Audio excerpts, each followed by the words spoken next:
first of all, please excuse me those people who cannot understand my language because I am not fluent in English. And ఇప్పుడు తెలుగు వాళ్ళు ఇక్కడ ఎంతమంది ఉన్నారు ఒకసారి చేయలేబట్టండి. Okay well, మీరు అందరూ ఎప్పుడన్నా రాన్ రాన్ రాజగుర్రం గాడిదైంది అనే ఒక సామెత వినున్నారా?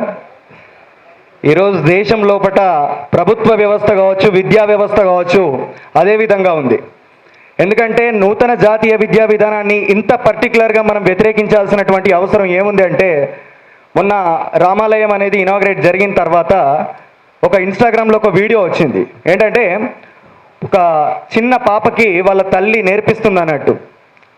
మనకు ఇంగ్లీష్ ఆల్ఫాబెట్స్లో A for apple, B for ball అని చెప్పి మనం చిన్నప్పటి నుంచి చదువుకుంటే వాళ్ళ తల్లి ఏం చేసిందంటే ఏ ఫర్ అయోధ్య రాముడు, బి ఫర్ భద్రాద్రి రాముడు, సి ఫర్ సింతగుట్ట రాముడు, డి ఫర్ డోర్నకల్ రాముడు, ఈ ఫర్ ఎలకదుర్తి రాముడు అని చెప్పి ఇట్లా రాముని పేర్లు అన్నిటితోటి కలగలిపి ఒక ఆల్ఫాబెట్స్ని తయారు చేసి చాలా బలవంతంగా, చాలా ఫోర్స్ఫుల్గా ఆ పాపతోటి చదివించి ఇన్స్టాగ్రామ్లో పెట్టింది. అంటే రాను రాను ఎంత వెనక్కి వెళ్తున్నాం మనం, శాస్త్రీయ విద్యకు చాలా దూరం అవుతున్నాం. దీనికి మొట్టమొదటి అడుగు వాళ్ళు ఆల్రెడీ వేశారు. They have taken first step also. So మనం దీన్ని వ్యతిరేకించాల్సినటువంటి అవసరం అక్కడనే ఉంది. అండ్ దీన్ని వ్యతిరేకిస్తూ నేను చాలా పాటలు రాశాను. ప్రస్తుతం ఇక్కడ సందర్భోచితంగా నేను విద్యార్థి లోకానికి ఒక పిలుపునిస్తూ నేను రాసినటువంటి పాట పాడతాను.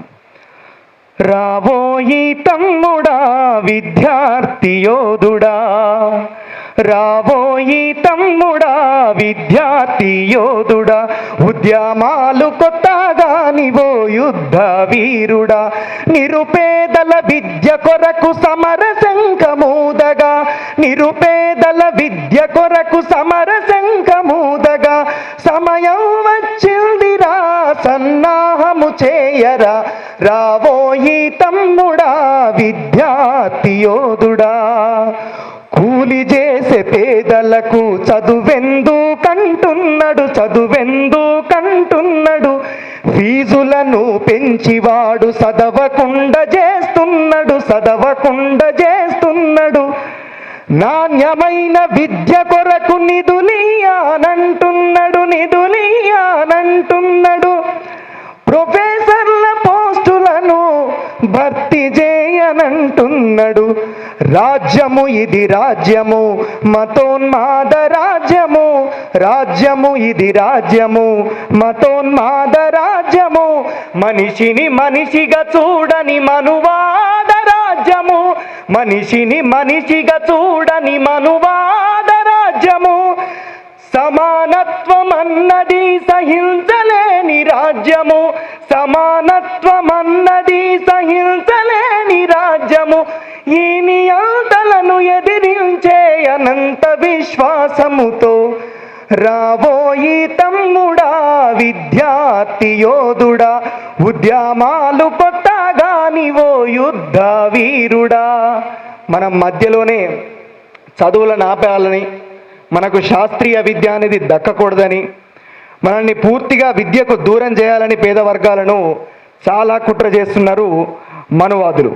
కాబట్టి డొనేషన్లు గట్టలేక, ఫీజుల పిడితాల లేక, ఫీజుల పిడితాల లేక, చదువు చెప్పే సారు లేక, సర్కారు సాయం లేక, సర్కారు సాయం లేక, ఖజానాల పైస లేక, గోసలు ఇనటోడు లేక, గోసలు ఇనటోడు లేక.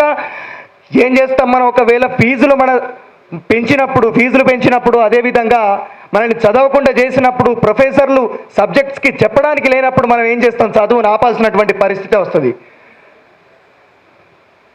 నడిమిట్లా చదువునాపనరక యాతనవుతుంటే నిగ్గదీసి అడుగుదామురా కదలిరా, వాళ్ళ గల్ల బట్టి గుంజుదామురా కదలిరా, ఆ ఢిల్లీ గుండెల దెరటట్టురా కదలిరా, పూలే సావిత్రిబాయిలా కదలిరా, అభినవ అంబేద్కర్ వైరా కదలిరా. Thank you very much.